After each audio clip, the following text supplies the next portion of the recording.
শেখ হাসিনার ভাষণ দেয়াকে কেন্দ্র করে রাজধানীর ধানমন্ডির ৩২ নম্বরে বাড়িতে ভাঙচুর চালাচ্ছে বিক্ষুব্ধ ছাত্র জনতা।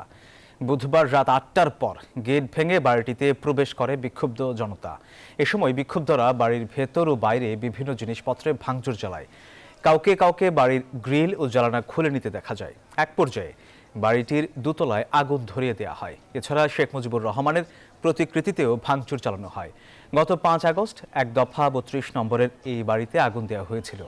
বিক্ষুব্ধ ছাত্র জনতা বলছেন, যারা ছাত্র হত্যার সঙ্গে জড়িত ছিল সেসব ফ্যাসিবাদীদের কোনো চিহ্ন থাকবে না বাংলাদেশের মাটিতে। পরিস্থিতি নিয়ন্ত্রণে রাত ৯:৩০টার পর ঘটনাস্থলে আসে সেনাবাহিনী। ছাত্র জনতা আগস্টের পর যে কাঁটাতারের বেড়া দেওয়া হয়েছিল যেন সাধারণ মূল ফটকের পাশে সেই পকেট গেট দিয়েও কিন্তু অনেক মানুষ